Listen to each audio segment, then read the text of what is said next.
ರಾಜ್ಯ ಕಾಂಗ್ರೆಸ್ ಸರ್ಕಾರಕ್ಕೆ ಜಾತಿ ಗಣತಿ ವರದಿ ಉಡಿಯೊಳಗಿನ ಕೆಂಡದಂತಾಗಿದೆ. ಪ್ರಬಲ ಸಮುದಾಯಗಳಾದ ಒಕ್ಕಲಿಗ ಮತ್ತು ಲಿಂಗಾಯತ ತಿರುಗಿ ಬೀಳುವ ಸಾಧ್ಯತೆ ಹೆಚ್ಚಾಗಿದೆ. ಇವತ್ತು ಒಕ್ಕಲಿಗರ ಸಂಘ ಜಾತಿ ಗಣತಿ ವರದಿ ಜಾರಿ ಮಾಡಿದ್ರೆ ಸರ್ಕಾರ ಬಿದ್ದೋಗುತ್ತೆ ಅಂತ ಎಚ್ಚರಿಕೆ ಕೊಟ್ಟಿದ್ದಾರೆ.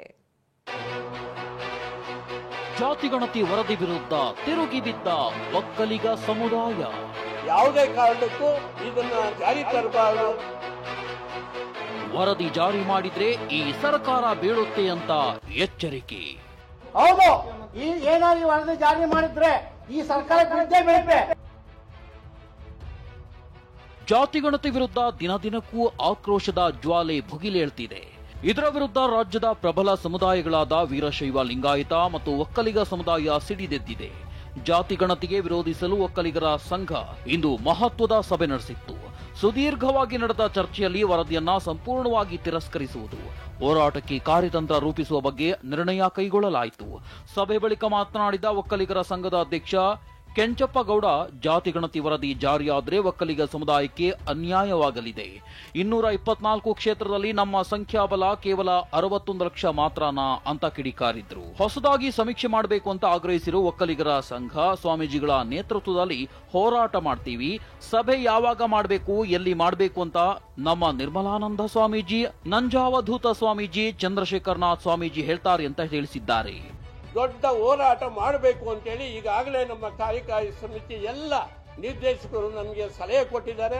ಈ ಸರ್ಕಾರದಲ್ಲಿ ನಮ್ಮ ಏನು ಶಾಸಕರು ಮತ್ತೆ ನಮ್ಮ ಮಂತ್ರಿಗಳು ಯಾರ್ಯಾರಿದ್ದಾರೋ ಅವರು ಕೂಡ ಇದಕ್ಕೆ ಹೋರಾಟ ಮಾಡಬೇಕು. ಕರ್ನಾಟಕ ಬಂದ್ ಆಗುವ ರೀತಿಯಲ್ಲಿ ಹೋರಾಟ ಮಾಡ್ತೀವಿ. ವೀರಶೈವ ಲಿಂಗಾಯತ ಸಮುದಾಯವನ್ನು ಕರೆಯುತ್ತೇವೆ. ಜಾತಿ ಗಣತಿ ವಿರುದ್ಧ ಕರ್ನಾಟಕ ಬಂದ್ ಆಗುವ ರೀತಿಯಲ್ಲಿ ಹೋರಾಟ ಮಾಡ್ತೀವಿ ಎಂದಿರುವ ಒಕ್ಕಲಿಗರ ಸಂಘ, ವೀರಶೈವ ಲಿಂಗಾಯತ ಸಮುದಾಯ, ಬ್ರಾಹ್ಮಣರನ್ನ ಕರೆದು ಒಟ್ಟಾಗಿ ಹೋರಾಡ್ತೇವೆ. ಎಷ್ಟೇ ಖರ್ಚಾದ್ರೂ ಸರಿ, ಒಕ್ಕಲಿಗರ ಜನಸಂಖ್ಯೆ ಬಗ್ಗೆ ಪ್ರತ್ಯೇಕ ಸಮೀಕ್ಷೆ ಮಾಡ್ತೇವೆ, ಸಾಫ್ಟ್ವೇರ್ ರೆಡಿ ಮಾಡ್ತೀವಿ ಎಂದಿದ್ದಾರೆ. ಒಕ್ಕಲಿಗರ ಸಂಘದ ನಿರ್ದೇಶಕ ನೆಲ್ಲಿಗೇರೆ ಬಾಬು, ಜಾತಿ ಗಣತಿ ವರದಿ ಜಾರಿಯಾದ್ರೆ ರಾಜ್ಯ ಕಾಂಗ್ರೆಸ್ ಸರ್ಕಾರ ಬಿದ್ದೇ ಬೀಳುತ್ತೆ ಎಂದು ಎಚ್ಚರಿಕೆ ನೀಡಿದ್ದಾರೆ. ನಮ್ಮ ಜನಾಂಗ ಅದೇ ಹೇಳೋದು, ನಮ್ಮ ಜನಾಂಗ ಸರ್ವರಿಗೂ ಸಮಪಾಲು ಅಂತ ಆಗ್ತಿದ್ವಲ್ಲ, ಅದನ್ನೇ ವೀಕ್ನೆಸ್ ಮಾಡ್ಕೊಂಡಿದ್ದಾರೆ. ಆದ್ರೆ ಈ ಜನಾಂಗ ಎದ್ದು ನಿಂತಾಗ ಸರ್ಕಾರ ಉಳಿಸೋಂತ ಉದಾಹರಣೆಗಳಿದೆ. ಆ ಕೆಲಸ ಈ ಸಂಘ ಮಾಡ್ತದೆ. ಮುಂದಕ್ಕೆ ಹೀಗೆ ಶಿವಕುಮಾರ್ಗಲ್ಲ, ಈ ಸಂಘ ಏನು ಈ ಸರ್ಕಾರ ಮುಖ್ಯಮಂತ್ರಿಗೆ ಕೊಡ್ತ ಸಂದೇಶ. ಹೌದು, ಏನಾದ್ರು ವರದಿ ಜಾರಿ ಮಾಡಿದ್ರೆ ಈ ಸರ್ಕಾರ ಬಿದ್ದೇ ಬೀಳುತ್ತೆ. ಯಾವುದೇ ಕಾರಣಕ್ಕೆ ಈ ಸರ್ಕಾರ ಉಳಿಯಲ್ಲ. ಒಟ್ಟಾರೆ ಜಾತಿ ಗಣತಿ ವಿರುದ್ಧ ಒಕ್ಕಲಿಗರ ಸಂಘ ರಣಕಹಳೆಯನ್ನೇ ಮೊಳಗಿಸಿದೆ. ಲಿಂಗಾಯತರ ಜೊತೆಗೂಡಿ ಹೋರಾಟ ಮಾಡ್ತೀವಿ ಎಂದಿರೋದು ಬೆಂಕಿ ಬಿರುಗಾಳಿ ಒಟ್ಟಾಗಿ ಸೇರಿದಂತೆ ಆಗಿದೆ. ಏಪ್ರಿಲ್ 17ರಂದು ನಡೆಯೋ ಸಂಪುಟ ಸಭೆಯಲ್ಲಿ ಸರ್ಕಾರ ಯಾವ ನಿರ್ಣಯ ಕೈಗೊಳ್ಳುತ್ತೋ ಅದರ ಮೇಲೆ ಹೋರಾಟದ ದಿಕ್ಕು ದೆಸೆ ಬದಲಾಗಲಿದೆ.